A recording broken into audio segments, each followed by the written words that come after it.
Hi, this is Susan with Tailored Expressions. I wanted to pop in today and go over a new kit that Tailored Expressions is offering called Designer Dangles. It's a TE craft kit.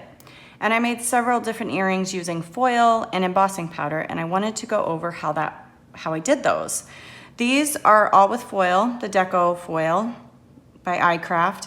I didn't use any heat, so no need for the laminator or the mink. I use these with sticky tape, so I'll go over how I made them. This one is with teal foil, this one is with opal, and this happens to be the pewter that I'm gonna work with today.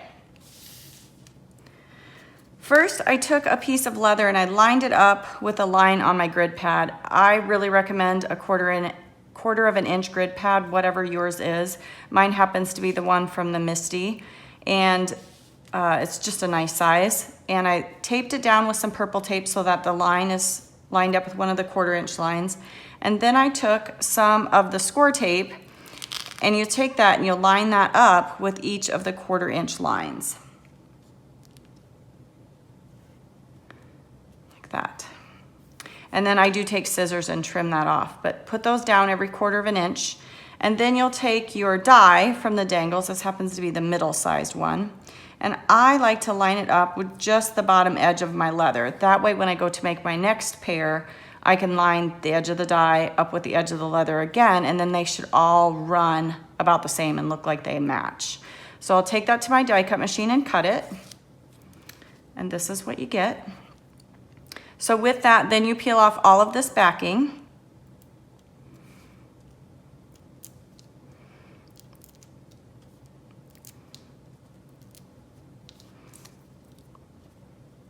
And then you'll lay your foil over the top. And this isn't a have to, but I really think it really makes it really pressed in there. As I take it and I put it in my die cut sandwich like you would any sort of wafer thin die, I put it through my machine because it really presses it and presses it into the leather really well. It just really gets in all the grooves and everything. I really like that, doing that. I think it's a good touch.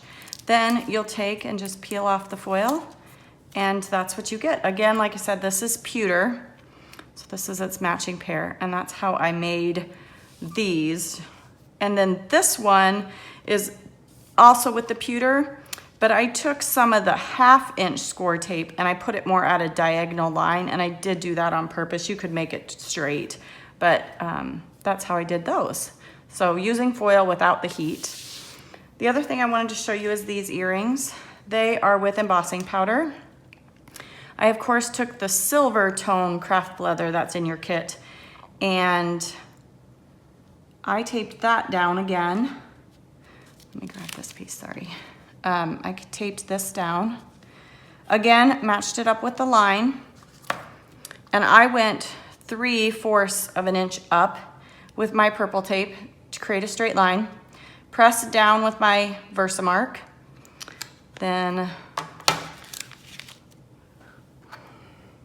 shook my embossing powder all over that. I don't want to, I didn't bring an extra sheet of paper, but shook my embossing powder on that, took it to my heat tool and heated it, and it looks like this when it comes out.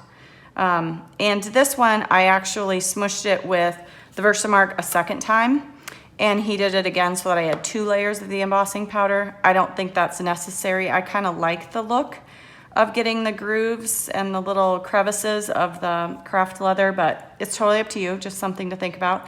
Then I took that again, my embossing powder keeps falling off. Again, like I said before, I really like to line up my die with the bottom edge because then I'll make sure the lines are straight for my next pair of earrings. Line that up with the edge, tape it down. I suppose, let me take this off. Go like that.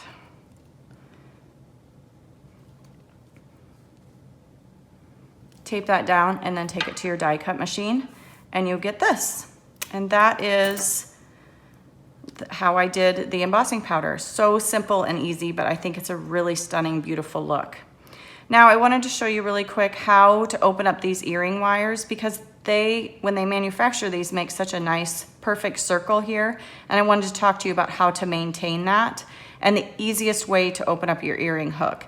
I do like a round nose pliers. So I take with it's usually that the hook wire is facing away from you, but the main part is I want this piece that's actually the end piece that I want to open up is towards me because I need to get a hold of that. So I'm laying this in my fingers just to give some stability on that side. And then I will take this and I want to bend it open. I don't want to pull it open. I don't want to take the wire and pull it this way because then I'm compromising that beautiful loop. So I'm going to pull it more kind of up towards me. Then I can put the dangle on it and then again push it down closed. And before you close it, I would check to make sure you have your earring facing the same way because I've done it before. So press it shut and that is that's it. That's as easy as it is to put those together. So I hope you have fun with your kit. I hope you share with us what you make and I hope you have a great day.